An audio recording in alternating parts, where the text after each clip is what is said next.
Hindi ko akalaing magagawa mo sa akin to. Itinuring kitang kapatid. Isa ka rin traidor. Hindi ko mapapalampas ang ginawa mo sa akin, Nori. Matagal na kitang binalaan, Elisa. Hindi ka nga lang nakinig dahil masyado kang napaniwala ng babaeng yon sa pagkakaibigan ninyo.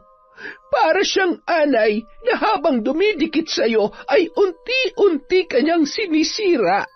Ngayong alam mo na, ano ang gagawin mo? Linta! Tigilan niyo ako! Chong, tulungan niyo ang asawa ko. Gamutin niyo siya. Pagalingin niyo ang asawa ko. Taon 2008. Sikihor. Manakanaka ang buhos ng ulan habang naglalakad si Renato patungo sa bahay ng kanyang tiyo Delphine. Malayo-layo pa ay naririnig niya na ang boses nito na tila ba mayroong kaaway.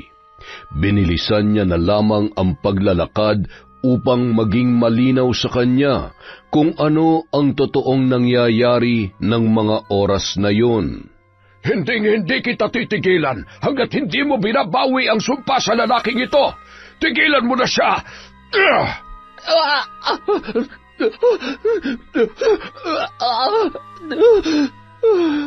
Ezekiel, gising!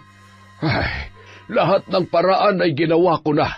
Pinakiusapan ng maraming beses at maging pananakot ay hindi umubra sa kanya.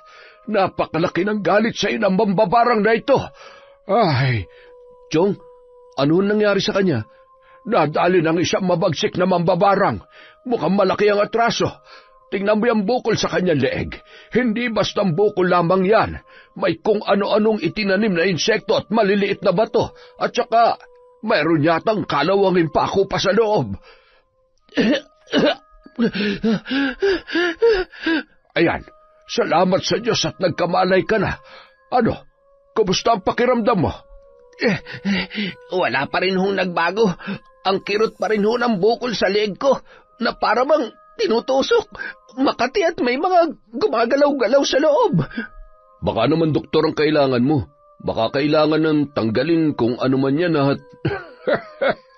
Hindi operasyon o kahit sino pang magaling na doktor ang makakapagpagaling sa kanya.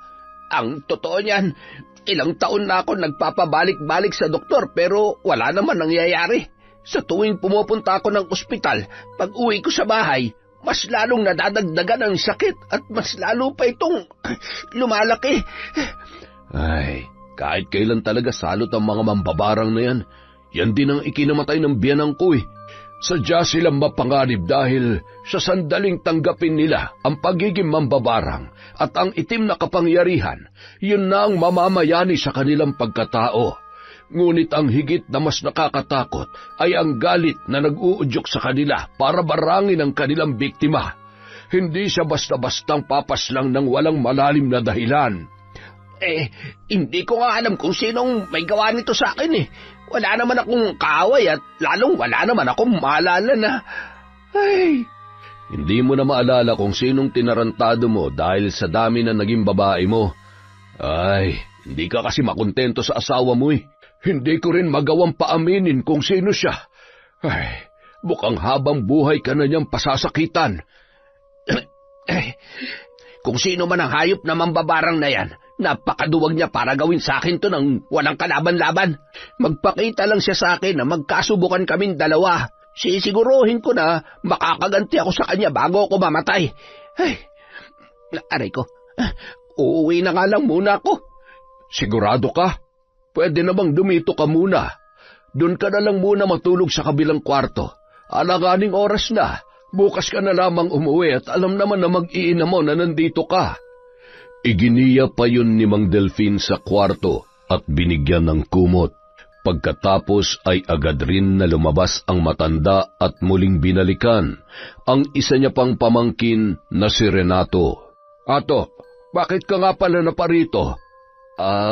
Ano ho? Lilipat na ho kasi kami sa Sabado. Hihingi sana ako ng pabor. Baka ho pwede niyo akong tulungan sa pagkakarga at pagbaba ng mga gamit. Ay siya, sige. Walang problema. Doon na lamang ako matutulog bukas ng gabi. Kailangan bago sumikat ang araw ay nandoon na ako. Siya nga pala, bakit naman naisipan niyo pang lumipat? Alam niyo naman ho yung asawa ko.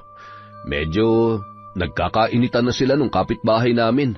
Sakto, may binibenta hong bahay doon. Mura lang ho, kaya yun na ho ang kinuha ko. Ay, pambihira. Kahit saan kayo pumunta, kung hindi siya magbabago, makakahanap pa rin siya ng kaaway. Ay, sa hilig po kasing mangapit bahay. Kung hindi ko lang iniisip na buntis at baka kumapanong anak namin ay hayaan ko sanang sabunutan ng kapitbahay namin para madala. Sa hilig ba namang sumagap ng mali-maling balita at ikinukwento sa iba, napapaaway talaga. Sa dami ng mamanahin sa biyanan ko ay yun pang pagiging tsismosa nakuha. Abay, baguhin niya yung ugali niya at talagang ikakapahamak niya yan. Masakit sa ulo yan. Kaya lawakan mo ang iyong pangunawa, ha? Sige ho, Chong. Uuwi na rin ho muna ako. Gabi na Mukhang pagod na rin ho kayo. Magsasaing pa nga lamang ako Sige na at medyo may kadiliman na. Mag-iingat ka. Bago lumabas si Renato ay sinilip pa niya sa kwarto si Ezekiel at nagpaalam. Bakas sa mata nito ang pagkaawa sa kanyang pinsan. Habang nasa daan ay napapaisip siya sa kalagayan ni Ezekiel.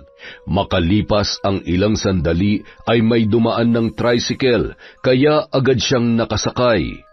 Bandang 8:00 na ng gabi nang makarating si Renato sa kanilang bahay.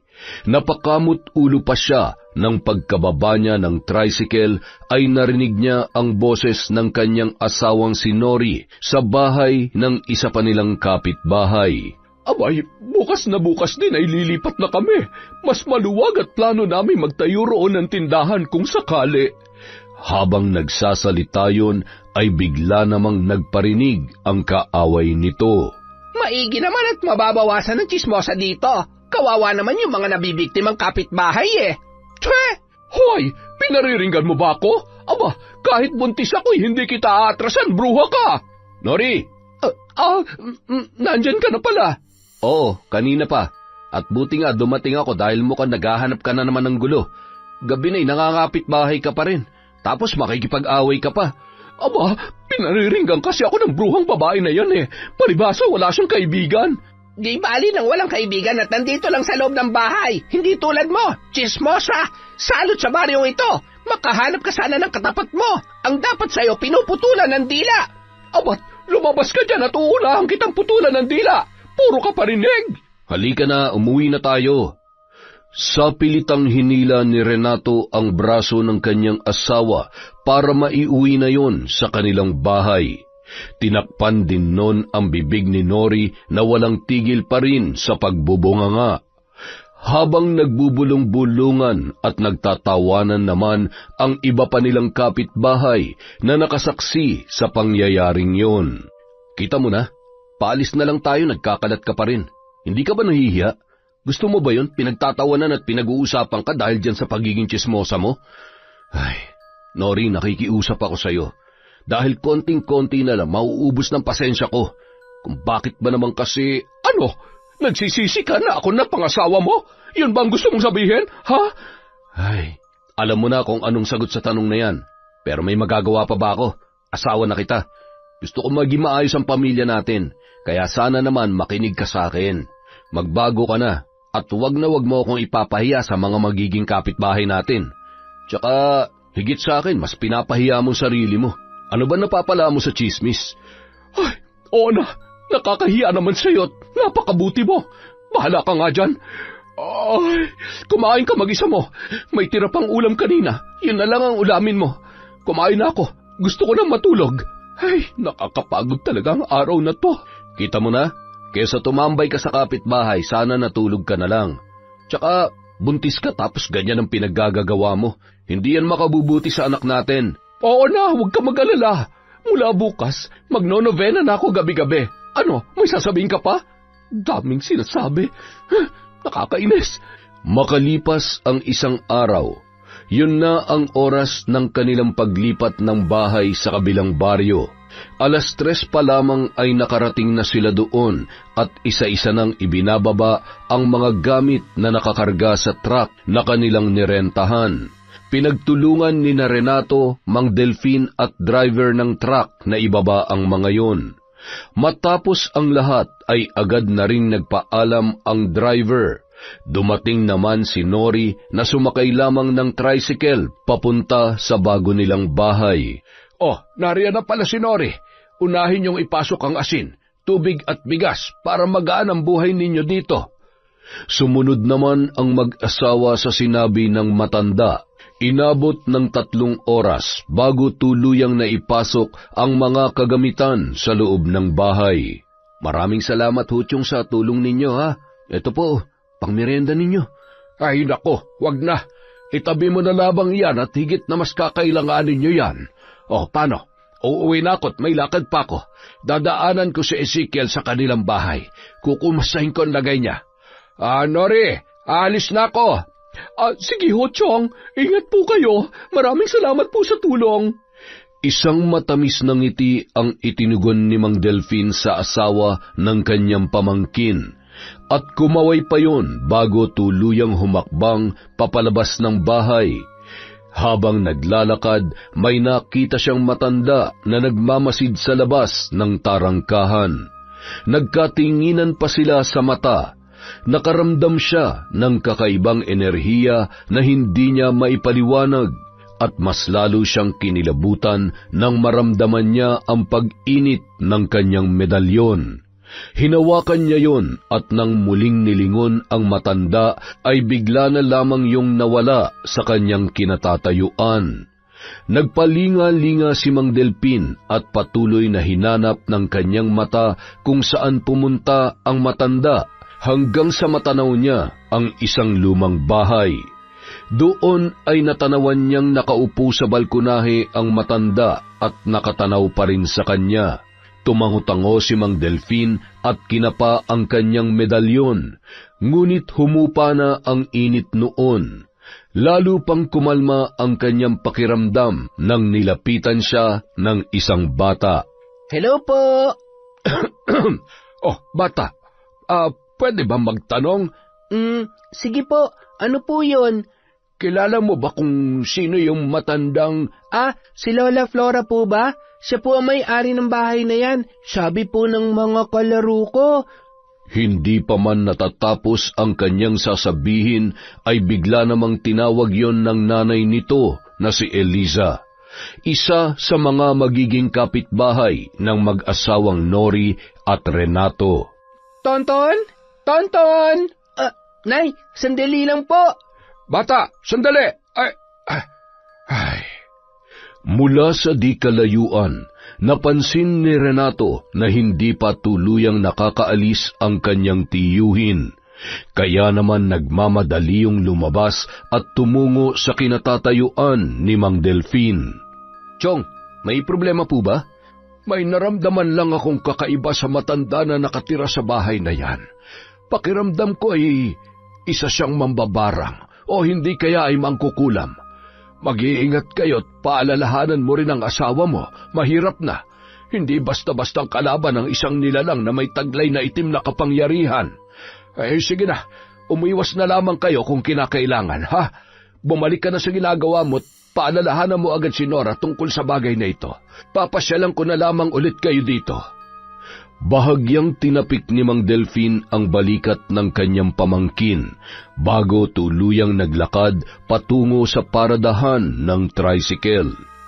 Samantala, Anak, sinabi ko naman sa'yo, huwag ka makikipagkwentuhan sa kung sino-sino. Paano kung, Nanay, mukha naman po siyang mabait tsaka nagtatanong lang naman po siya. Nangangatwiran ka na naman kay Nanay, ha? Mabuti patulungan mo na lang ako. Ilalabas ko lang tong mga lutong ulam at sigurado, maya-maya dadagsan na ang mamimili. Sige po, Nay, ako na po magliligpit at maghuhugas ng mga pinaglutuan ninyo. At saka, Nanay, pwede po bang... Oo, nariyan ang pagkain para sa pinakamamahal kong si Tonton. Salamat po, Nanay. Sa kabilang banda... Oh, ano? Anong sabi ng Chong? Ang sabi niya, mag-iingat raw tayo sa nakatira dyan sa malaking lumang bahay. Ha? Bakit naman? Nararamdaman daw niya na posible mambabarang yung matandang babae ron. Pambihira naman si Chok, oo. Baka naman mukha ng mambabarang o mangkukulam. Tsaka paano niya naman nalaman? Maigi na yung nag-iingat. Kaya ikaw, ngayong nandito na tayo, huwag mo nang dalhin dito yung ugali mo sa pinanggalingan natin. Tandaan mo, ano man ang ginagawa mo, posible maapektuhan ang anak natin. Maging nanay ka na. Mas gusto ko pang pumirmi ka na lang dito sa bahay. Ay, ang daming sinasabi. Oo na, ayusin na lang natin itong mga gamit para matapos na. Napapagod na ako. Ay, nahihilo na rin ako. Magpahinga ka muna. Ako nang bahala dito. Kapag medyo nakapagpahinga ka na, ang mabuti pa, bumili ka na lang ng pagkain. Siguradong hindi tayo makakapaglutot. Marami-rami pa itong aayusin natin. Ay, oo na. Maya-maya ay maghahanap ako sa labas. Sana may maliit na bilihan dito. Pwede bang umidlip muna? Ay, pagod na ako eh. Bahagyang humiga sa sofa si Nori. Makalipas ang halos 30 minuto ay agad naman yun lumabas para maghanap ng mabibilhan. Sakto namang nakita niya ang mga tao na nagkukumpulan sa isang maliit na kubo. Ayun, buti naman at hindi ko na kailangan lumayo pa. Ang daming bumibili. Maganda palang ganitong negosyo, kaya lang mukhang nakakapagod. Nang makaalis na ang mga mamimili ay agad naman siyang tumingin ng ulam. Isa-isa niyang binuksan ang mga lalagyan. Ang hirap naman mamili. Parang lahat masarap. Parang ngayon lang kita nakita dito. Oo. Kararating lang kasi namin kanina. Magiging kapitbahay mo rin ako. Ako nga pala si Nori. Kayo palang nakabili ng bahay dyan sa kabila. Ako naman si Eliza. Habang nag-uusap ang dalawa ay bigla namang dumating si Tonton. Nanay, tapos na po ako maghugas. Ay, sorry, excuse me po. Thank you, anak. Mukhang busog na busog ka na naman, ha. Opo, Nay. Ang sarap niyo po kasi magluto, eh. Si Tonton nga pala, anak ko. Ang cute mo naman. Sana maging kasing cute mo rin na magiging anak ko. Buntis ka pala? Ilang buwan na? Magtatatlong buwan pa lang kasi, kaya hindi pa gaanong halata. O siya, bigyan mo ako ng 2 pritong isda at 1 gulay na langka, tsaka 3 order ng kanin na rin. Grabe, ang sipag mo naman. Siguro ang aga mong gumising para magluto, no? Oo, ganun talaga. Pero sanay naman ako. Bumabawi na lang ako ng tulog pagkatapos ko magtinda. Buti nga, naaasahan ko na rin kahit papano tong anak ko, eh. Nakakatuwa ka naman pala, Tonton. Masipag na bata. O, siya, sa susunod na lang ulit tayo magkwentuhan, ha? Papasyalan na lang kita ulit. Siguradong nagugutom na ang mister ko. Nakangiti namang tumango si Eliza sa kausap. Sabay iniligpit na ang mga lalagyan ng paninda na wala ng laman at iniabot yon kay Tonton. Napalingon pang muli si Nori sa mag-ina. Siguro iniwan siya ng asawa niya o hindi kaya naanakan lang siya. Ang gwapo nung bata. Siguro ampun lang yun. Bahala na nga, malalaman ko rin yan. Nang makarating sa bahay ay agad na silang kumain. Matabang naman yung gulay, tinipid pa sa gata. Alam mo, sa tingin ko, kung ako magtitinda, sigurado mawawalan siya ng customer. Diba? Hindi naman masarap eh. Okay naman Masarap naman. Ganito talaga pag paninda, kumain ka na lang. Kakalipat lang natin, nagsisimula ka na naman eh. Nanahimik na lamang si Nori at nagpatuloy sa pagkain nang mapansin na nagagalit na naman sa kanyang inasal ang kanyang asawang si Renato. Lumipas ang mga buwan, naging malapit si Nori kay Eliza. Ikinatuwa naman ng babae ang pagiging malapit sa kanya ni Nori. Madalas ay nasa bahay niya yon, lalo na kapag nasa trabaho si Renato o di kaya ay nasa may kubo kung saan doon siya nagtitinda ng ulam. Nang binyagan ang bata ay kinuha pa siya nitong ninang. Isang araw habang nakaupo si Nori sa loob ng kubo at karga-karga ang kanyang anak, dumating si Lola Flora. Nakatalukbong yon ng itim na tela at malagkit na nakatingin kay Nori. Lola Flora, ito na po yung ulam nyo. Salamat, Elisa. Ito ang bayad ko. Huwag na ho. Ilaan nyo na lamang po yan para sa iba nyo pang pangangailangan. Ito po ang sabaw para mas masarap ho ang kain nyo. Maraming salamat. Napakabuti mo talaga, Elisa. Walang anuman po, Lola. Basta kapag nagugutom po kayo, punta lang po kayo sa akin, ha? Nagpalinga-linga muna ang matanda bago tuluyang umalis. Tumayo pa ng bahagya si Nori upang masiguro na nakalayo na si Lola Flora. Mare, totoo ba yung naririnig ko tungkol kay Lola Flora? Na isa siyang mambabarang? Hindi naman totoo yan. Mabait si Lola Flora. Hindi lang siya gaanong naglalalabas at matanda na. Isa pa, kung sakaling totoo man, wala naman tayong dapat ikatakot, lalo na't wala naman tayong kasalanan sa kanya. Sabagay, pero nakapagtataka lang na nakakaya niya mabuhay na mag-isa sa malaking lumang bahay na yan. Mahigit 1 taon na rin kami rito pero ni minsan wala man lamang ako nakita na kamag-anak na dumalaw sa kanya. Siguro dahil kahit sarili niyang kamag-anak ay natatakot sa kanya. Hindi naman. Matandang dalaga kasi si Lola Flora. Yung mga kapatid niya patay na at yung mga pamangkin niya naman nasa ibang bansa na raw. Ganun ba? Habang patuloy sa pag-uusap ang dalawa, ay bigla namang dumating si Renato. Oh, nandito pala mag-ina ko. Oh, bakit ka umuwi? May bigla ang lakad yung may-ari ng bahay Bukas na lang daw, sayang nga yung pamasahe. Pero okay na rin, medyo masama ang pakiramdam ko Mare, kumusta? Luma na tong kubo mo Kapag ipapaayos mo, sabihin mo lang para kapag linggo pwede kong ayusin. Palakahin mo kaya to para pwede na rin kumain mismo dito yung mga customer mo. Naisip ko na rin yan, pare. Sige, sasabihan na lang kita. Salamat, ha? Nasan si Tonton? Pumasok sa eskwela Buti hindi pa dagsa ang mamimili ngayon. Nako, medyo maaga pa kasi. Mamaya siguradong hindi na naman ako magkakanda-ugaga niyan. Grabe, napakasipag mo talaga. Kargahin mo nga tong anak mo. Tara na, umuwi na tayo. Sige, Mari ha, mamaya na lang ulit.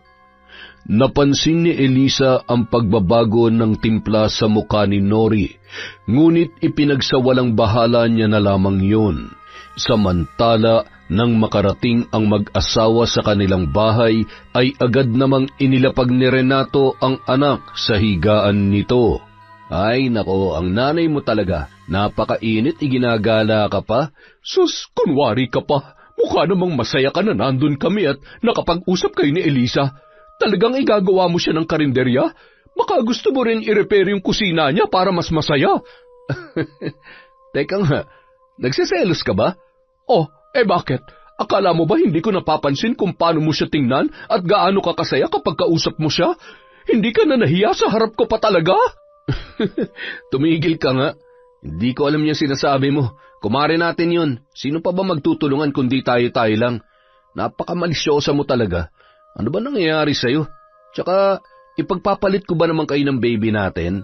Ay nako, makapagluto na nga lang muna at baka nagugutom ka lang kaya umiinit yung ulo mo. Ay, isa rin ang Elisa na yun. Kung naghahanap siya na magiging tatay ng anak niya, huwag ang asawa ko kung ayaw mo masira ang buhay mo. Mula nung araw na yun, naging sunod-sunod ng nakaramdam ng selos at inggit si Nori para sa kanyang kumaring si Eliza. Kasabay kasi noon ay ang malaking pagbabago ng kanyang katawan. Isang araw, habang ginagawa ni Renato at ng kaibigan nito ang maliit na karinderya ni Eliza, ay pasimple namang nagmamasid si Nori sa di kalayuan, habang karga niya ang kanyang anak. Magmerienda muna kayo, ipinagtimpla ko kayo ng juice. Nako, napakainit pa naman ng panahon. Nagluto rin ako ng panset at may palaman na rin yung tinapay. Salamat, Mari ha. Ayos, mukhang masarap to Edward, halika na, tikman natin tong masarap na pansit ni Mari. Sige, maiwan ko na muna kayo at nagluluto pa ako para sa tanghalian. Ilagay nyo na lang dito sa tabi yung pinagkainan nyo.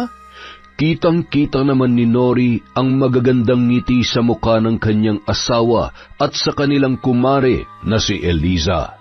Magaling magkunwari itong babaeng to. May tinatago rin palang kalandian. Humanda ka sa akin. Lalo ka na, Renato. Lintik ka. Mamaya kapag uwi mo. Nanggagalaiti siyang umuwi at hindi mapakali sa loob ng kanilang bahay habang nag-iisip kung ano ang pwede niyang gawin. Ngumisi yun sa harap ng salamin na tila ba may kung anong pumasok sa kanyang isipan. Nang makauwi si Renato, agad niyang iniabot sa asawa ang perang ibinayad sa kanya sa kanyang pagtatrabaho. Oh, ano to? Ano pa, di bayad sa 3 araw naming trabaho. Tapos na rin sa wakas.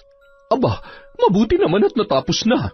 Mukhang masyado ka nang nag-e-enjoy at nagpapakasarap sa mga niluluto para sa'yo na malanding babae na yon. At alam mo kung ano nakakabwisit? Kitang-kita ng 2 mata ko na gustong-gusto mo rin. Alam mo, yan ang napapala mo sa pagiging tsismosa mo eh. Pati ako na sarili mong asawa, ginagawa mo na ng kwento. Hindi mo ba nakikita? Lahat ng ginagawa ko para sa iyo at para sa anak natin. Napapagod na nga ako kung ano-ano pang pinagsasabi mo na wala namang kabuluhan. Hindi ka na nahiya sa kumari natin. Ayusin mo nga yung ugali mo. Nakakarindi ka na. Akala mo naman napakagwapo ko. Ay, makapagbihis na nga lang. Aba, ako pa nakakarindi. Mas kinakampihan niya pa talaga yung babae na yon. Makalipas ang ilang araw, unang araw ng muling pagbubukas ni Eliza ng kanyang karinderya, dinumog yon ng maraming tao at tuwang-tuwa ang mga yon na mas pinalaki at pinaganda pa ang kanyang pwesto. Hanggang sa magsara ng karinderya si Eliza ay hindi nagpakita sa kanya ang kumaring si Nori. Siguro may sakit si Maring Nori. Mabuti pa siguro dalhan ko siya ng sabaw, tsaka may tira pa ritong gulay. Anak, hugasan mo to ha. Pupunta lang saglit si nanay sa tita Nori mo ha. Sige po nanay, ako na po ang bahala dito. Tutulungan ka ni nanay pagbalik ko at marami-rami yan ha. Inilagay ni Eliza ang ulam na dadalhin sa kanyang kumare sa 2 katamtamang laki ng disposable tub. Nagmamadaling naglakad dahil tirik na tirik ang araw. Bandang 1:00 kasi yon ng hapon. Nang makarating siya sa may tarangkahan ay tumuloy na siya sa may balkonahe. Tao po, Mare, si Eliza to. Sandali lang. Oh, Mare, ikaw pala. Okay ka lang ba? May sakit ka ba? Wala naman. Medyo marami lang ginagawa. Tsaka medyo sinisipon si baby kaya hindi ko inilalabas. Oh, heto ulam para sa'yo. Akala ko kasi may sakit ka eh. Kaya dinalhan kita ng mainit na sabaw at gulay para gumandang pakiramdam mo. Nako, salamat Mare. Ang sweet mo naman. Sayang naman, wala kasi dito si Renato. Siguradong matutuwa na naman yun kapag natikman ang luto mo. Masyado ka naman kasing masarap magluto eh. Salamat Mare, pero wala pa ring tatalo sa luto ng asawa. Kaya higit sa anumang ulam, mas magugustuhan pa rin ni Renato ang pagkain na ihahain mo sa kanya. Alam mo kasi Mare, kung minsan kahit gaano pa kasarap ang luto ko, may mga pagkakataon na naghahanap pa rin ang kumpare mo ng ibang putahe. Alam mo naman ang mga lalaki. Nako, ulam pa bang pinag-uusapan natin? Hindi ako makarelate eh. Alam mo namang wala akong asawa dahil may allergy na ako sa mga lalaki. Allergy sa lalaki? Pero nagpapakita ka ng motibo sa asawa ko? Di bale, kalimutan mo na lang yung mga sinabi ko, Mare. Salamat nga pala dito. Agad nang umalis si Eliza. Pagtalikod noon ay malakas na isinara ni Nori ang pintuan na animoy nagdadabog. Buisit, akala mo kung sino mabait at maganda. Maigi na rin at may ulam na kami mamayang gabi. O baka naman may lason to para maagaw niya na sa akin si Renato. Kasi sa tinagal-tagal namin dito, ngayon lang siya namigay ng libreng ulam. Hindi kaya... baka naman marumi na to. Nadapuan ng langaw, pero mainit-init pa naman. Sayang naman ang grasya. Binuksan niya ang 2 lalagyan ng ulam at tinikman ang mga yon. Pwede na. May lasa naman kahit medyo matabang at... Ay, mas masarap pa nga dito ang luto ko eh. Lasa na namang tinipid. Bandang 5:00 ng hapon, Habang nakatayo si Nori sa may tarangkahan, ay dumaan naman ang isa pa nilang kapitbahay na babae.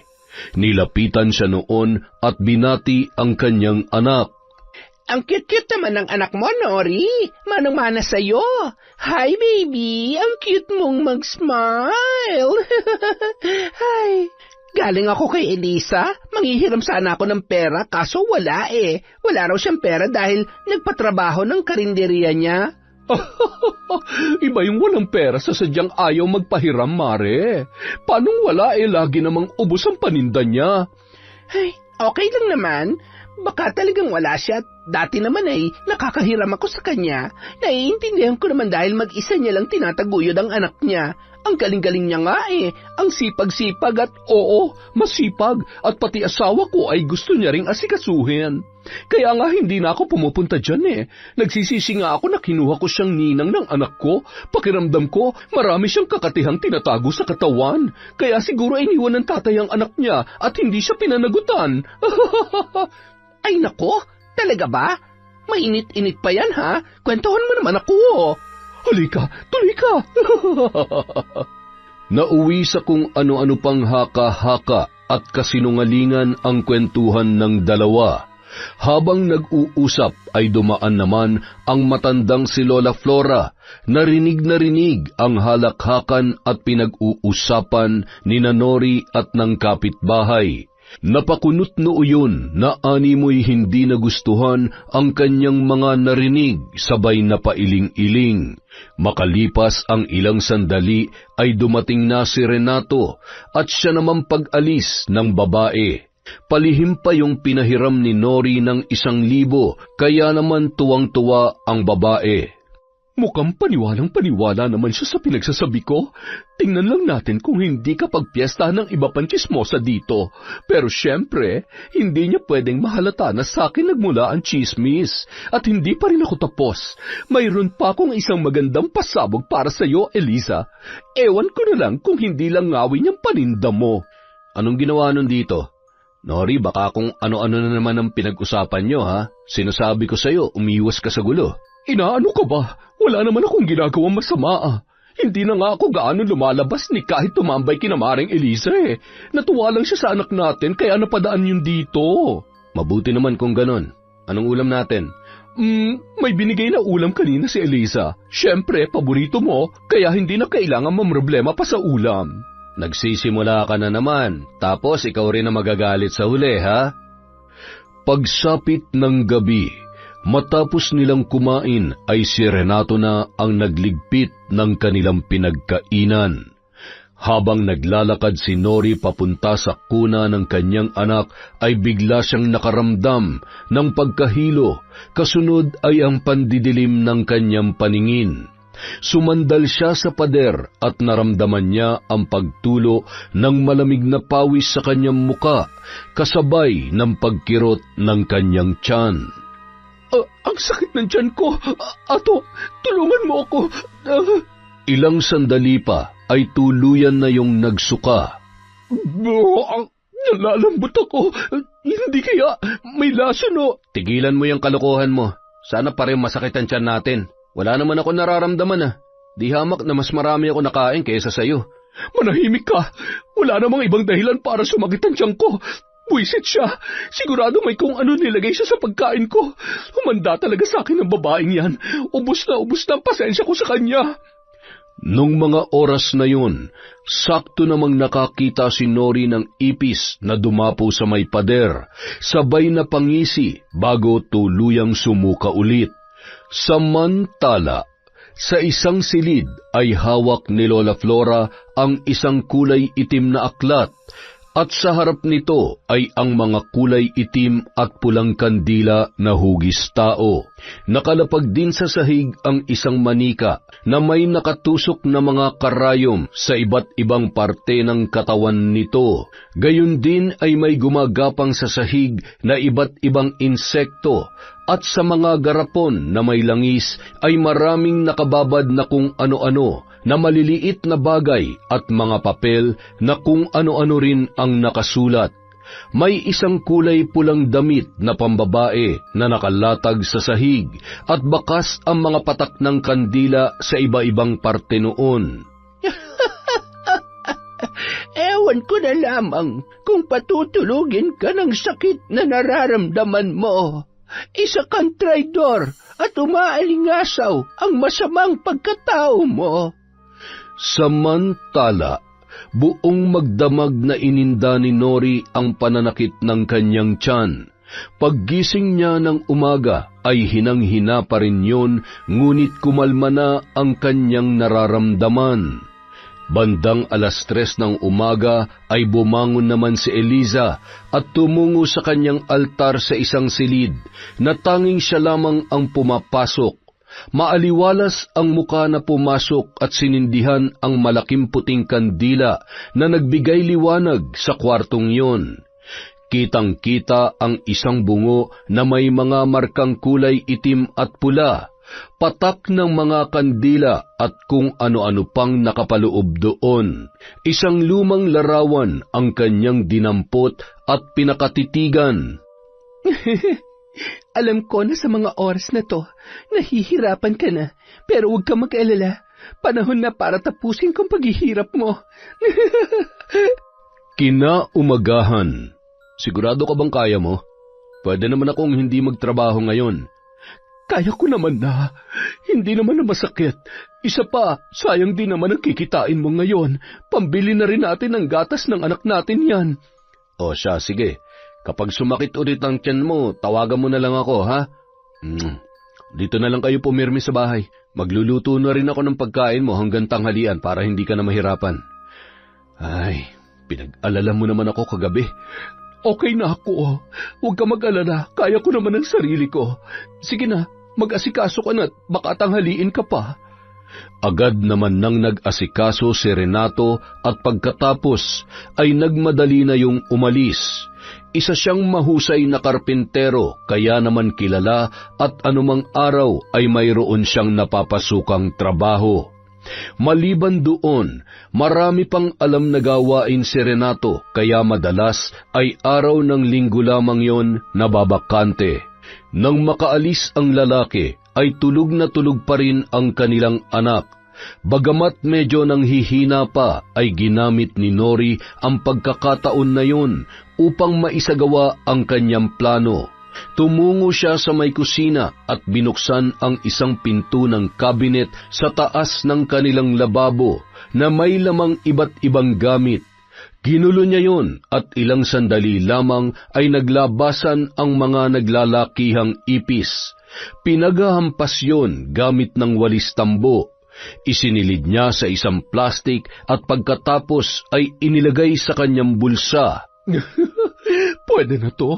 Siguradong mainam tong pansahog sa masarap at pinagmamalaking paninda ni Maring Eliza. I'm sorry, Mariko. Naghugas yun ng kamay at tumungo sa kanilang kwarto. Inilipat niya sa kuna ang kanyang anak at agad na lumabas ng bahay. Sakto na sa ganung oras, paisa-isa pa lamang at siguradong naglalabas pa lamang ng paninda si Eliza. Pagdating sa karinderya ay may 4 na putahe pa lamang na nandoon. Bahagyang nakaawang ang takip noon, kaya naman kitang-kita ang usok ng mga yon. Nagmamadaling kinuha ni Nori ang supot sa kanyang bulsa at nilagyan ng mga ipis ang pagkain, sabay hinalo upang hindi mahalata. Matapos maisagawa ang kanyang plano ay nagtatakbo na yon para umalis. Mula sa labas ng tarangkahan ay natanawan ni Lola Flora ang tumatakbong si Nori mula sa karinderya ni Eliza. Iba ang kutob niya ng mga sandaling yun, ngunit pinagsawalang bahala niya na lamang yun. Nanatiling nakatayo ang matanda at ilang minuto lamang ay nakita niyang muling lumabas si Nori karga-karga ang anak nito.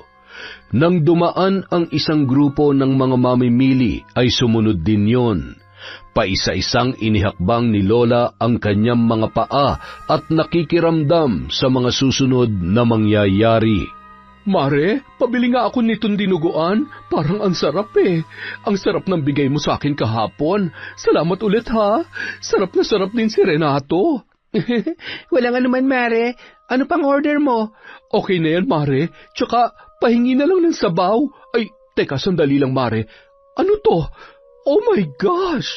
Ipis ba yan? Napatingin din ang iba pang customer na naroroon sa iba pang lalagyan, kaya naman nagkagulo ang mga yon. Teka, paano nagkaroon ng ipis eh? Mainit pa mga yan. Isa pa, malinis ang kusina ko. Kahit tingnan nyo pa, sa tagal ko na nagtitinda dito, ngayon lang nangyari to. Nako, Mare, baka naman hindi mo napansin sa dami ng inaasikaso mo. Di bali na lang, Mare, wag na lang pala. Grabe ka naman, Elisa. Halos araw-araw kami bumibili sa'yo, tapos... alam mo, dapat sa'yo ireklamo. Magkakasakit pa kami dahil sa kapabayaan at kadugyutan mo. Hindi totoo yan. Sandali, saan kayo pupunta? Saan galing ang mga ipis na to? Sigurado ako na... Ay, kumalma ka na lang, Mare. Wala naman na tayo magagawa. Wala eh, meron kasi talaga. Siguro hindi mo lang talaga napansin. Naku, sana wag naman sila magreklamo kay Kapitan. Kung hindi, baka maipasara tong karinderya mo. Sayang naman. Malaki-laki na rin ang pagpapaayos mo sa karinderyang to. Habang nag-uusap ang dalawa, ay bigla namang dumating si Lola Flora. Anong nangyari, Elisa? May mga ipis po yung ulam, Lola. Hindi ko po alam kung paano nangyari dahil maingat naman ho ako at malinis sa kusina kaya imposibleng alam ko. Wala kang kasalanan. Hindi mo naman ipapahamak ang sarili mong negosyo. Ang tanong ay hindi paano, kundi sino ang may kagagawan nito. Hindi kaya may taong naiinggit sa'yo. Hindi ka kayang lamangan kaya sisiraan ka na lang. Lola, wala naman ho akong kaaway. Elisa, alam mo, mas mahirap kalaban ang nagpapanggap na kaibigan. Hindi mo namamalayan na tinutuklaw ka na pala ng harap-harapan. Ay, totoo yan, Mare. Parang yung mga napapanood ko sa teleserye. Yung parang mga babae na gustong kumabit sa asawa ng mga kaibigan nila. Yung mga ganon. Pero sa drama lang naman yon. Lola, sa tingin ko nagkataon lang to. Wala namang matinong tao na gagawa nito. Tama ka. Hindi gawain to ng matinong tao. Gawain ng impakta. Kaya huwag ka mag-alala, Elisa. Sisiguruhin ko na kakarmahin ang may gawa nito sa'yo. Pasasaan ba't babalik din sa'yo ang tiwala ng mga tao? Sana nga ho, Lola. Alam niyo namang ito lang ang meron kami ni Tonton. Sayang naman ang perang ipinampuhunan ko dito. Ang daming pagkain ang hindi mapapakinabangan. Okay lang yan, Mare. Makakabawi ka rin. Sige na, uuwi na kami ng anak ko at maya-maya ay paliliguan ko na to. Huwag ka naman problema. Ipagdasal na lang natin na hindi ka ireklamo at lalong hindi maipasara to. Saksakan ng kaplastikan. Nasisiguro ko na may kinalaman ka sa nangyari. Kapag nga naman inggit ang pinairal, hindi ka na nakontento pagkatapos mong siraan at gawan ng kung ano-anong kwento. Pati kabuhayan ng tao ay pineperwisyo mo pa. Mangiyak-ngiyak si Eliza habang isinasara ang kanyang karinderya at inililigpit ang kanyang mga paninda. Sinundan naman ni Lola Flora si Nori na noon ay masayang-masaya dahil naging matagumpay ang kanyang isinagawang plano. Hoy, babaeng chismos at inggitera! Nagpalingon-lingon pa si Nori, sabay na pakunot ang noo at paglingon noon ay nakatitig ng masama sa kanya si Lola Flora. Anong pinagsasasabi mo dyan, matanda ka? Bakit? Hindi ba? Magsinungaling ka na sa lahat. Pwera lamang sa akin. Hindi mo man sabihin ay basang-basa ko dyan sa mga kilos mo, lalong-lalo na dyan sa mga mata mo. Hoy, matandang ulyanin at ugod-ugod. Huwag kang basta-basta mambibintang, ha? Hindi ko gusto yung sinasabi mo. Wala akong ginagawa masama. Isa pa, magkumari kami. Kaibigan ko si Elisa at hindi ko yung magagawa sa kanya. Sige, panindigan mo ang pagiging sinungaling mo. Pagsisisihan mo kung bakit ganyan kasama ang ugali mo. Kaawa-awa naman ang anak mo dahil hindi ka magiging magandang ehemplo. Hoy, sino ka ba, ha? Para pati ang pagiging nanay ko ay questionin mo.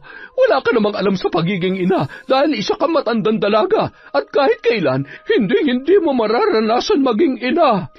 Inirapan ni Nori ang matanda, sabay pumasok sa tarangkahan na hindi man lamang natakot sa kabila ng haka-haka tungkol sa pagiging mambabarang ni Lola Flora. Akala mo natatakot ako sa iyo? Subukan mo lang at ibubunyag ko ang lahat ng sikreto mo.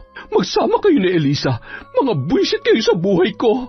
Nang makauwi si Lola Flora, ay tumungo yun sa kanyang silid-tulugan at kinuha ang isang larawan na nakaipit sa isang notebook kung saan nakasulat ang mga pinagdaanan niya sa buhay mula nang siya ay dalaga pa lamang. Ang notebook na yon ang tanging nakakaalam ng kanyang nakaraan. Tumulo ang kanyang luha nang maalala ang gabi na itinuturing niya na isang napakalaking bangungot sa kanyang buhay. Manahimik ka na lamang at ibigay mong gusto ko kung ayaw mong basagin ko tong bungo mo. Isa lang naman ang gusto ko eh. Gusto ko mabigyan mo ako ng anak at pagkatapos nun, makakaalis ka na. Bibigyan kita ng pera at makakaahon ka na sa hirap. Di ba yun naman ang gusto mo? Makalaya sa pagiging hampas lupa at mabigyan ng magandang buhay ang mga kapatid mo? Paulit-ulit niyang naririnig ang mga halakhak na yon sa bawat pagpikit ng kanyang mga mata. Gayon din ang iyak ng sanggol na kanyang isinilang. Minsan ding nagsilang ng anak na babae si Lola Flora, ngunit dahil bunga yon ng pangahalay sa kanya ng kanyang amo, ay ipinaampun niya yon sa kanyang matalik na kaibigan, na hindi nagkaroon ng anak. Inilihim niya ang kanyang pagdadalang tao sa kanyang pamilya dahil ayaw niyang malaman ng mga yon ang masalimuot niyang pinagdaanan. Pinilit niyang muling bumangon hanggang sa nakahanap ng mabait na amo at ipinagpatuloy ang suporta para sa pag-aaral ng kanyang 4 na nakababatang kapatid. Nang matapos at magkapamilya ang mga yon, ay naiwan na siya sa bahay na yon. May kanya-kanya ng pamilya at may maayos ng buhay sa malayong lugar at siya naman ay naiwang mag-isa, nagsisisi na pinaampun niya ang kanyang anak. Sana pagdating ng araw, maintindihan mo kung bakit ko nagawa ang lahat ng yon. Sana'y matanggap mo ko sa buhay mo sa kabila ng mga pagkukulang ko sa iyo. Sana bago ko mawala sa mundong ito, ay mayakap man lamang kita at mahagkan. Gusto kong makagawa ng kahit ano pang paraan para makabawi sa iyo.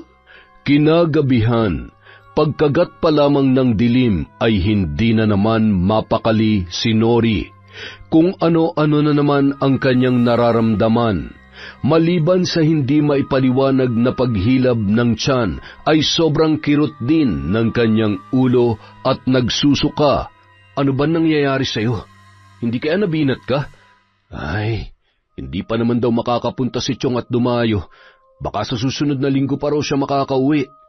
Tuwing gabi ko lang naman nararamdaman to. Baka nga binat lang. Baka naman kasi nalilipasan ka na naman ng gutom at inuuna mo pang pakikipagkapit-bahay. Sabi ng asawa ni Edward, doon ka raw sa may tindahan sa kanto nakikipag-umpukan noong nakaraan. Totoo ba yon? Hindi ba pwedeng bumili at napakwento lang? Sa lagay mo kang siyang chismosa at hindi ako. Isa pa, pinababantayan mo ba ako? Nakakainis ha? Ganun na ba talaga kasama ang tingin mo sa akin? Pinapaalalahanan lamang kita. Masyado ka namang defensive. Siya nga pala, ano nangyari sa karinderya kanina? Yun yung usap-usapan na naman ng mga tao nung pauwi ako eh. Ang sabi, baka raw sinadya. Sino naman ang gagawa nun? Sa tingin ko, may pagkaburara lang talaga yung kumari natin. Ay nako, huwag nga natin problemahin yan. Ay, ayan naman, ang sakit. Ano ba nangyayari sa akin? Kinaumagahan, maaga pa ay gising na si Nori. Pagbukas niya ng pinto ay agad niyang nakita ang kapitan ng barangay kasama ang ilang kagawad at tanod na dumaan sa harap ng kanilang tarangkahan. Ang ganda naman ng umaga ko. Kawawang Eliza. Goodbye, karinderya. Nilingon noon ang kanyang anak na tulog sa kuna. Agad na inayos ang kanyang buhok at lumabas sa tarangkahan, sabay nagkubli sa isang mayabong na halaman habang nakikinig sa usapan. Pasensya na pero kailangan muna nating ipasara to. Paiimbestigahan muna natin at gusto namin makita ang kusina mo. Huwag ka mag-alala, kung sakaling mapapatunayan natin na wala kang kakulangan sa nangyari, makakabalik ka pa rin naman sa pagtitinda. Kapitan, sigurado po ako. Sa ilang taon ko na pong pagtitinda ngayon lamang po nangyari to. Kahit po tingnan niyo ang bawat sulok ng bahay at kusina ko, wala ho kayong makikitang butas. Kaya sana tulungan niyo naman akong may salba ang negosyo ko. Huwag kang mag-alala. Katulad nga ng sinabi ko, sa oras na lumabas ang katotohanan, makakapagtinda ka na ulit. Kaya pasensya na muna sa ngayon. Kailangan ko munang pakinggan ang kahilingan ng mga taga rito sa atin. Kalusugan ng nakararami ang prioridad natin sa mga ganitong sitwasyon. Bumalik si Nori sa loob ng kanilang bahay na abot tainga ang ngiti at pakanta-kanta pa. Bigla naman siyang nakaramdam ng panlalamig ng paa at bahagyang pandidilim ng paningin. Kaya napaupo ang babae. Hindi niya alam kung namamalikmata lamang siya pero kitang-kita niya ang kahindik-hindik na titig ni Lola Flora habang nakatayo yon sa labas ng kanyang tarangkahan at nakaharap sa kanya na may kung anong ibinubulong-bulong. Ilang sandali naman ay bigla siyang nanumbalik sa sarili at napatingin muli sa kinatatayuan noon, ngunit biglang nawala ang nasabing matanda. Nang umayos ang kanyang pakiramdam, ay pumasok na siya sa loob at kinarga ang kanyang anak na noon ay nagpupumalahaw. Samantala, pagkaalis ni Kapitan at ng mga kasamahan nito ay siya namang pagdating ni Lola Flora sa karinderya. Kamusta ka, Eliza? Eto ho, nalulungkot pa rin po sa nangyayari. Masyado ka kasing nagtitiwala. Alam mo, hindi ko alam kung paniniwalaan mo ko, pero iba ang pakiramdam ko sa bago nating kapitbahay at kumari mong yan. Malakas ang hinala ko na may kinalaman siya rito. Nung nakaraan, maaga pa ay nakita ko siyang tumatakbo galing sa loob ng karinderya. May kakaiba siyang ikinikilos. Lola, lagi naman hong nandito yon eh. Isa pa, alam ko naman hong hindi niya magagawa sa akin yon. Magkaibigan ho kami at para na nga hong magkapatid kaya imposible ho yan. Hindi kita pipilitin na maniwala sa akin. Ngunit makiramdam ka sana at huwag magbulag-bulagan dahil lamang iniingatan mo ang pagkakaibigan ninyo. Salamat ho sa concern, Lola. Nag-almusal na po ba kayo? Tara ho, kain po tayo. Ikain na lang po natin to. Ay, huwag po kayo mag-alala, Nanay. Makakapagtinda rin po ulit tayo. Sa ngayon po, magpahinga rin po muna kayo. Pasok na po ako sa school, Nay. I love you. Salamat, anak ko. Mahal na mahal ka ni Nanay. Mag-iingat ka, ha? Huwag tatakbo at baka madapa. Nakakatuwa naman kayong mag-ina. Halina ho kayo, Lola. Sa kusina na ho tayo magkwentuhan. Nang makapasok sa loob ng bahay, ay nagpalinga-linga si Lola Flora, habang pinagmamasdan ang bawat parte noon, lalo na nang makarating sa kusina. Parehong-pareho kaming metikulosa pagdating sa bahay. Upo na ho kayo. Kain ho tayo. Alam niyo ho, kapag nakikita ko kayo, naaalala ko si Nanay. Kaedaran niyo rin ho yun. Minsan nga po nakikita ko siya sa inyo eh. Oo, halos sabay kaming lumaki at nagdalaga noon. Magkaklase kami mula elementarya pa lamang. Talaga ho? magkakilala po pala kayo. Ngayon lang ho natin napagkwentuhan mula nung lumipat kami dito ni Tonton.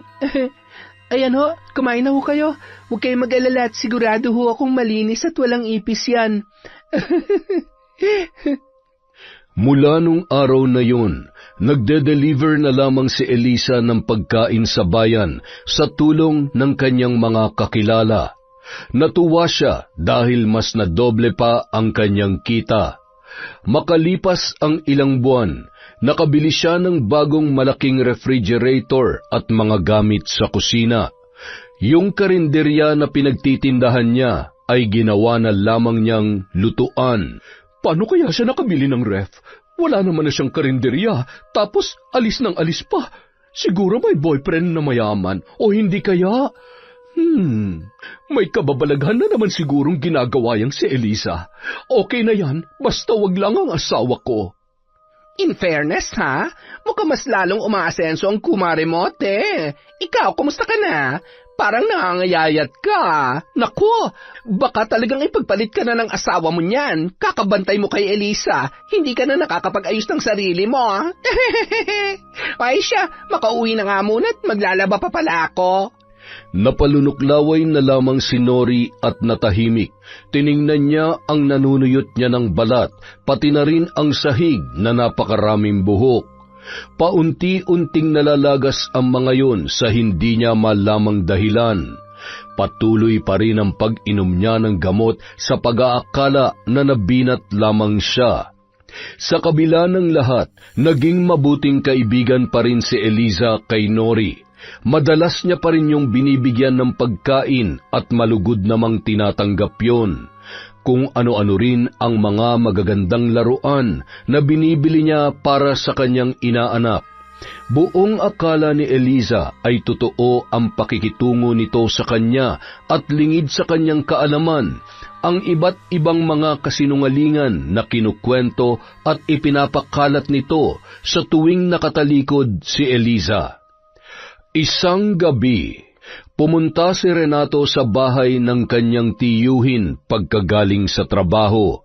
Dadaanan niya sana yon at isasama sa kanila upang matingnan ang kanyang asawa. Pinatingnan niya na kasi yun sa doktor, ngunit wala namang matukoy na sakit. Nang makarating siya ay nakita niya ang asawa ni Ezekiel at 2 anak nito sa may balkonahe. Nababakas sa mukha noon ang pag-aalala. Agad niya namang binati ang mga bata at mabilis na pumasok para usisain ang lagay ng kanyang pinsan. Patawad. Patawarin mo ako. Sus Mariosep, pumutok na malaking bukol sa kanyang leeg. Napakaraming uod at nana. Hindi ko na kaya. Agad na tumakbo ang kanyang asawa at ang mga anak papasok sa loob ng bahay at nagpupumalahaw sa pag-iyak. Nakakalungkot isipin na hindi ko nagawang pagalingin ang pinsan mo. Ginawa niyo naman ho ang lahat para matulungan siya. At saka, mas mabuti na rin yan dahil ilang taon na siyang pinahihirapan na mambabarang na may gawa sa kanya niyan. Isang babae mula sa kanyang nakaraan na may gawa nito. Hindi ko matukoy ang kanyang pangalan, ngunit sa pakikipag-usap ko sa kanya sa aking ritual, namumukaan ko siya kahit paano. Ano nga palang ipinunta mo rito, Renato? Gusto ko sanang tingnan niyo rin ang lagay ni Nori. Pakiramdam ko po kasi napaglalaroan din siya dahil ilang buwan na ho siyang hindi makatulog na maayos. Nangangayayat na rin ho. Sa tuwing sumasapit ang gabi kung ano-ano ho nararamdaman niya. Sinabi ko naman sa inyo, hindi ba? Malamang ay napaglalaroan na siya ng matandang mambabarang na kapitbahay ninyo. Sigurado may kalokohang ginawa yung asawa mo. Wala naman ho siguro. Nakikita ko naman ho ang pagbabago ng asawa ko. Hindi naman ho siya katulad ng dati lalo na't abala siya sa bahay at hindi na siya makalabas dahil busy po sa pag-aalaga kay baby. Ay, sige. Hayaan mo't pagkatapos nating maipalibing itong pinsan mo, dadalaw ako sa inyo. Nang sumunod na gabi, yun ang unang lamay para kay Ezekiel. Hindi man gaanong maganda ang pakiramdam ni Nori ay pinilit nitong pumunta sa bahay noon. Nagpasama siya kay Eliza na noon ay nais ring makiramay.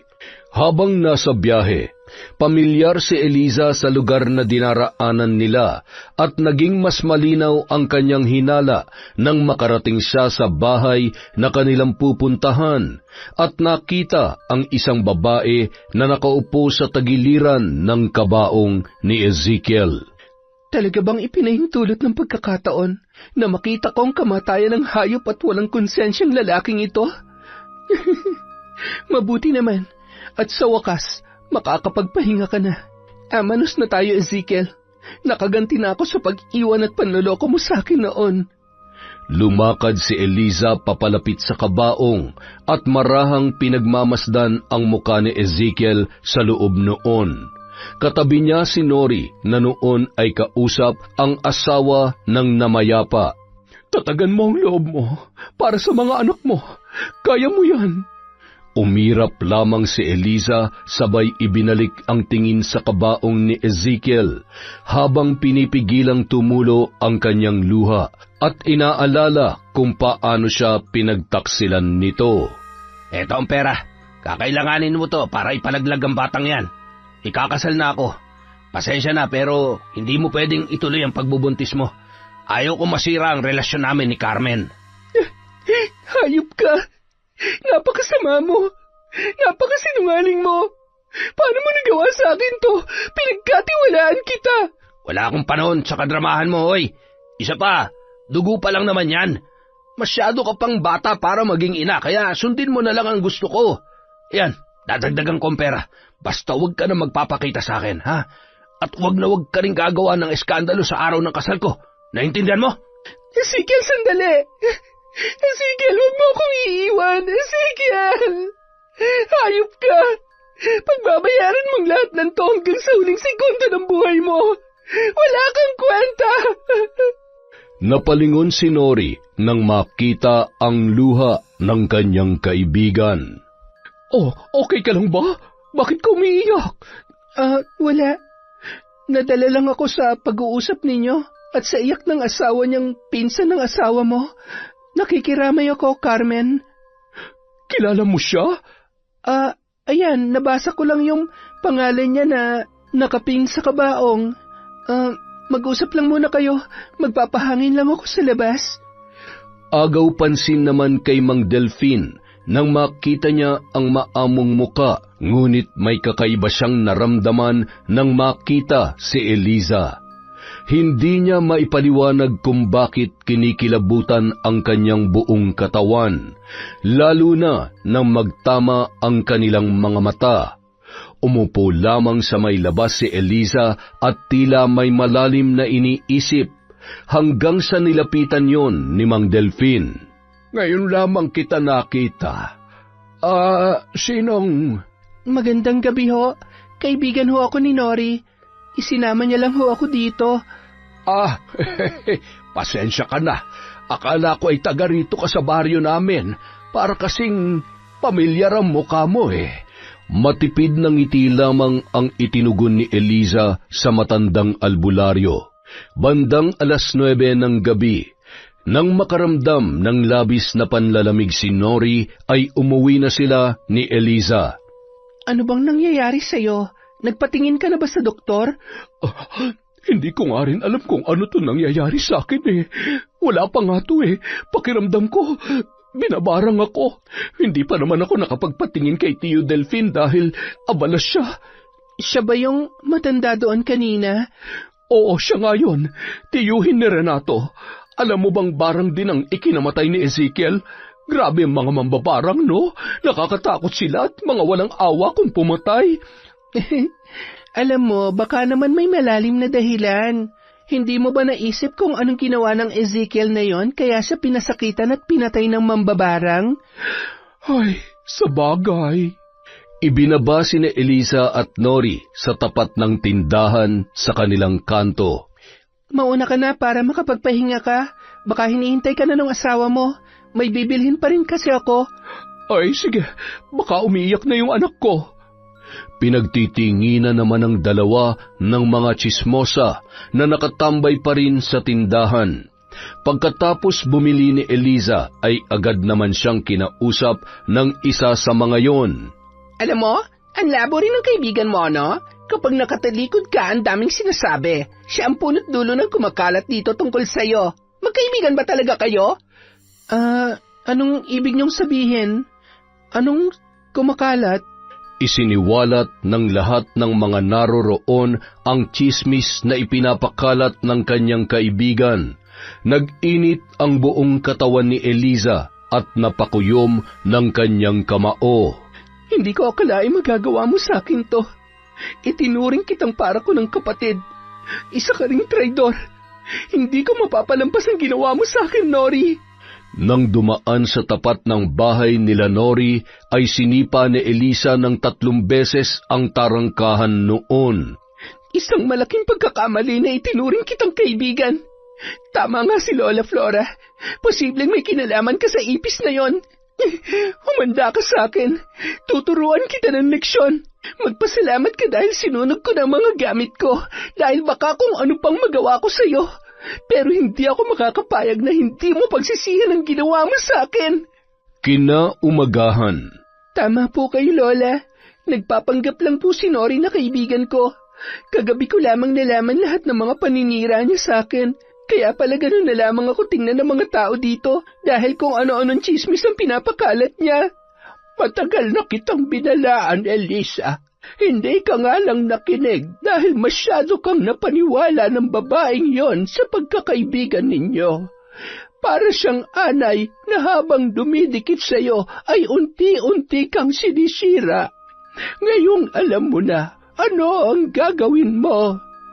Aasarin ko ho muna. At baka naman ho pwede niyo akong tulungan, Lola. Hindi niyo man po sinasabi. Alam ko at nararamdaman ko na may alam kayo sa paggamit ng itim na kapangyarihan. Ngumiti lamang si Lola Flora. Hindi naman ho natin siya kailangang patayin. Gusto ko lamang ho na matuto siya sa mga kasalanan niya sa akin. Isang gabi, kung sino ka mang nagpapahirap sa babaeng ito, patawarin at ibigay mo ang kagalingang hinihiling niya at patawarin siya sa kanyang mga kasalanan. Hindi ko na kaya. Ay, Diyos ko, ano po nangyayari sa kanya? Bakit siya sumusuka ng anay? At ano yung mga yan? Halos gumapang na sa sahig si Nori at sumisigaw na animoy takot na takot habang ipinapagpag ang kanyang katawan. Linta! Tigilan niyo ako! Chong, tulungan niyo ang asawa ko. Gamutin niyo siya. Pagalingin niyo ang asawa ko. Subukan mong humingi ng tawad sa taong ginawan mo ng pagkakamali. Baka sakaling kahabagan ka niya. Hindi ka babawan ng pagkatao ang paghingi ng tawad kung ito magsasalba sa buhay mo. Wala nga akong ginagawang mali. Samantala, sadya palang may mga tao na hindi marunong tumanggap ng pagkakamali. Ngayon lamang ho ako nakakita ng taong katulad niya. Ay, hindi bali ho. Mukhang may mas mainam pang paraan para mapaamin ko siya at maalala niya lahat ng mga kawalang hiya niya. Pagpahingahin niyo ho muna siya para naman ho may lakas siyang harapin ako bukas. Pagkatapos mag-usap ng dalawa ay sakto namang nakita ni Mang Delfin si Eliza galing sa bahay ng matandang si Lola Flora. Hindi kaya siya o maaaring ang matandang yon ang may gawa nito kay Nori. Ano kayang ginawa ni Nori? Kung magkaibigan sila, paano magagawang... Ay nako.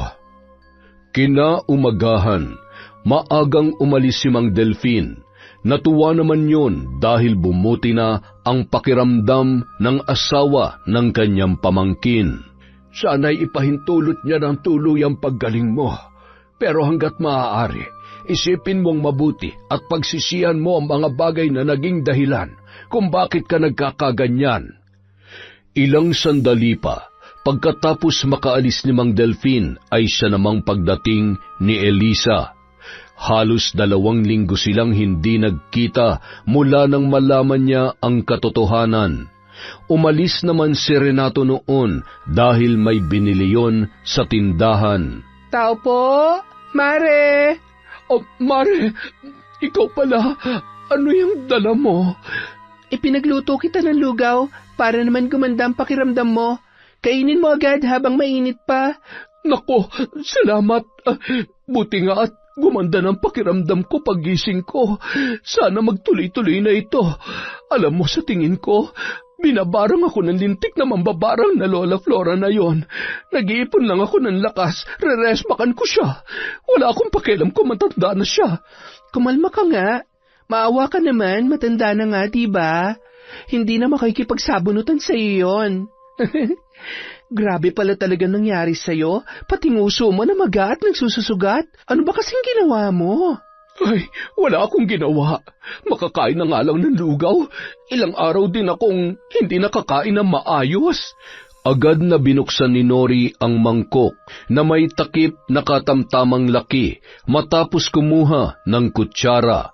Napakunot-noo siya nang may makitang pamilyar na paa ng insekto sa lugaw na yun matapos sumubo ng 3 beses. Mare, ano mga yan? Ipis? Ipis? Ay, oo nga. Naku, sorry Mare ha. Pero, wala ka bang naalala sa mga ipis na yan? Nananadya ka ba? Ano bang problema mo, ha? Ikaw ang problema ko at ang matabil mong dila, mapanira, at yung mapagkunwari mo pang pag-uugali.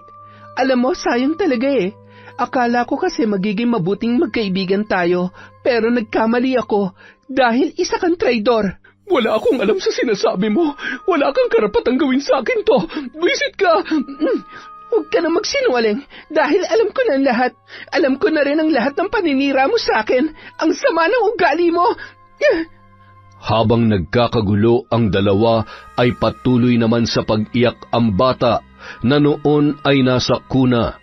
Mabuti na lamang ay dumating si Renato at agad na inawat ang dalawa. Tama na yan. Ano ba nangyayari sa inyo? Mare, kagagaling lang sa sakit ng asawa ko. Bakit hindi mo tanungin ang magaling mong asawa? Alam mo ba kung anong klaseng tao to na pangasawa mo? Alam mo ba kung gaano karumi ang pag-iisip at buong pagkatao niya? Mula ngayon, kakalimutan ko ng minsan kitang itinuring na kaibigan. Ayan ang kandila. Tinatalikuran ko na rin ang pagiging pangalawang magulang ng anak ninyo. Galit na umalis si Eliza habang humahagulgol naman si Nori. Alam mo bang pinakain niya ako na may ipis? Kadire! Walang iyang babae yun. Alam mo, hindi naman mangyayari to kung nakikinig ka lang sa akin. Hindi ka na ba talagang magbabago? Ano na naman bang ginawa mo? Pikon na ako, Nori. Napapagod na ako sa pinaggagawa mo. Kapag ako nainis, iiwan kita. Iiwan? Bakit? Maghahanap ka ba ng iba? O baka naman kasi gusto mo makipaglandian sa Eliza na yon? Kinakampihan mo siya? Naniniwala ka sa mga sinasabi niya? Bakit? Magtataka ka pa ba kung maniniwala ako sa iba? Hindi na bago to, dahil alam mo kung anong problema sa'yo. Yung marumi mong isip at matabil mong dila. Ay, nakakawala talaga ng gana, oo. Makapasok na nga lang sa trabaho. Renato, sandali! Makinig ka muna sa akin. Wala nga akong ginagawang masama. Napapraning lang ang babaeng yun. Gusto niya lang magkasira tayo, Renato. Ay, buisit. Teka, kung alam niya ng totoo, ibig sabihin, may kinalaman siya sa pambabarang sa akin. Hindi kaya, mga walang hiya kayo, humanda kayo sa akin. Iniwan noon ang bata at isinara ang pintuan. Pagkatapos ay sumugod yon sa bahay ni Lola Flora. Lalo lamang nagalit yon nang madatnan si Eliza at ang matanda na nag-uusap sa may halamanan ng matanda. Hoy, sinasabi ko na nga ba, magkasabot kayo? Ipinabarang mo ako sa matandang to o baka katulad ka rin niya? Baka pareho kayo mga kampo ng dilim. Magdahan-dahan ka sa pagsasalita mo. Lalo na't natitiyak ko na kapag tinuluyan kita ay sa impyerno rin ang bagsak mo. Wala kayong karapatan na pasakitan at gawin sa akin ang lahat ng yon. Ipakukulong ko kayo. Aba, mayaman. Para malaman mo, wala ka rin karapatan na siraan ako at traidorin ako. Itinuring kitang higit pa sa kaibigan, pero mukhang ibang klase ang ugali mo. Malala ang pagiging demonyita mo. Alam mo kung ako mismo mambabarang sa'yo, baka hindi ko napigilan ang sarili ko na tuluyan ka. Kasi tingnan mo, sa kabila ng pagpapahirap sa'yo, ang tibay pa rin ang sungay mo. Ganon ha? Pues ipapakita ko sa inyo kung gaano kahaba ang sungay ko. Malakas na itinulak ni Nori ang matanda at tumama ang ulo noon sa semento. Dugo! Lola Flora! Nori! Anong ginawa mo? Tulungan niyo kami! Sorry, hindi ko sinasadya. Sa halip na humingi ng saklolo ay umuwi yun sa kanilang bahay at nagkulong sa kwarto. Takot na anumang oras ay may darating na pulis sa kanilang bahay. Samantala, dinala naman si Lola Flora sa ospital para magamot at masuri ang ulo. Mabuti na lamang at walang anumang namuong dugo kaya tinahi lamang ang sugat noon. Samantala, anong gagawin ko? Hindi ko naman sinasadya eh. Napatay ko ba yon? Sigurado kong magagalit si Renato sa akin. Makalipas ang isang araw, naiuwi na si Lola Flora sa kanyang bahay. Inalagaan yun ni Eliza at ni Tonton. Napatingin si Eliza sa isang lumang notebook na nasa may ulunan ng matanda at tiningnan niya ang isang larawan na naroroon. Close po pala talaga kayo ni nanay, no? Kayo po pala to? May ganito rin po kasi siya. Oo, anak. At napakalaki rin ng utang na loob ko sa kanya. Inilahad ni Lola Flora ang pangyayari sa kanyang nakaraan. Kung nagkaanak ho kayo at itinuloy niyang pagbubuntis ninyo, nasaan na ho siya ngayon? Alam ko magugulat ka sa sasabihin ko at hindi ko rin alam kung matatanggap mo ang katotohanan. Elisa, ako ang totoo mong ina. Sana'y mapatawad mo ako. Ho? Bakit ngayon niyo lang ho sinabi? Hindi naman ho ako magagalit kung ipapaliwanag niyo sa akin ang mga nangyari. Hindi ho madali ang pinagdaanan niyo, kaya naiintindihan ko po kung bakit gano'n na naging pasya ninyo. Ang tagal-tagal na ho nating magkakilala at nagkakausap, tapos kung hindi pa ho nangyari to, hindi ko pa malalaman ang totoo. Patawarin mo ako, anak. Nagpatalo ako sa takot. Naduwag ako. Natakot na magagalit ka sa akin. Mula ho ngayon, wala na kayong dapat ikabahala. Masaya na ho ako na magkasama na tayo.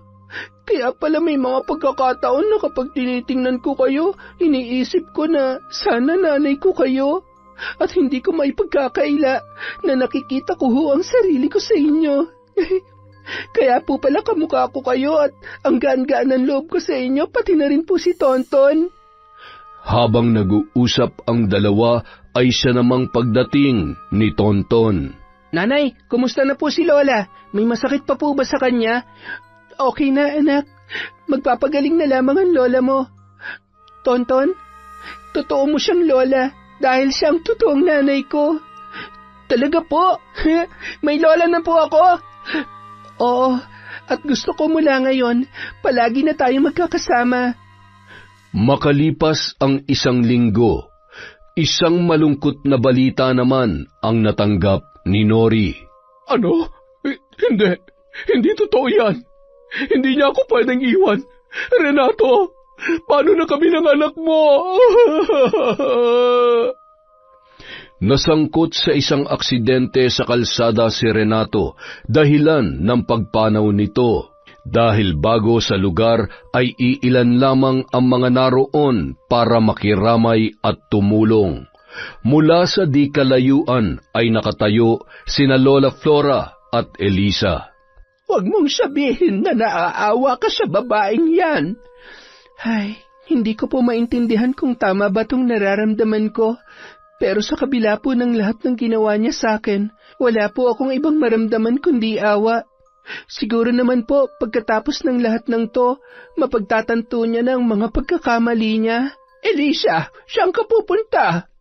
Hindi na napigilan pa ni Lola Flora si Eliza na lapitan ang kanyang kumare. Eliza, Anong ginagawa mo dito? Hindi ako nandito para makipag-away sa'yo. Nandito ako bilang kapitbahay na nakikiramay. Heto, konting tulong na maibibigay ko para sa'yo. Bakit mo ginagawa to? Sa dami at sa laki ng kasalanan ko sa'yo, nagagawa mo pa rin akong tulungan. Dahil sa kabila ng mga nagawa mo, hindi ko pa rin makakalimutan na minsan naging magkaibigan tayo.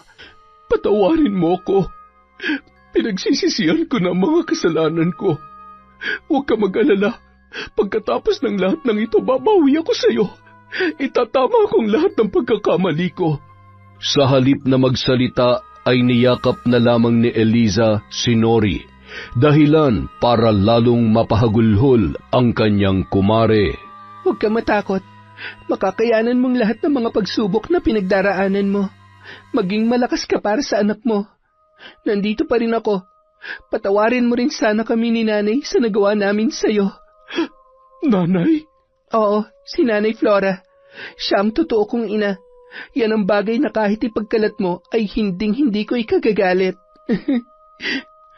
Kahit napapaluha ay napatawa na rin si Nori sa naging tugon sa kanya ni Eliza.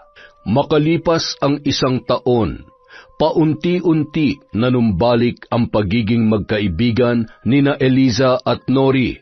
Sa katunayan ay naging katuwang ni Eliza ang babae sa negosyo nang muli nilang buksan ang karinderya. Yun ang naging daan upang maitaguyod ni Nori ang buhay nilang mag-ina. Hindi naging madali ang mag-isa na kumayod at walang katuwang sa buhay, ngunit nagpapasalamat siya na nanatili pa rin sa tabi niya si Eliza at binigyan ng pangalawang pagkakataon ang kanilang pagkakaibigan. Yon, maraming salamat po sa pakikinig sa Kwentong Enteng. Pasensya na po kayo, medyo gahul po tayo sa oras. Nag-outing po kasi kami ni Crisanto last weekend, so kadarating lang po kaninang umaga. Bukas na po ang shoutout. Maraming salamat po mula sa Kwentong Enteng.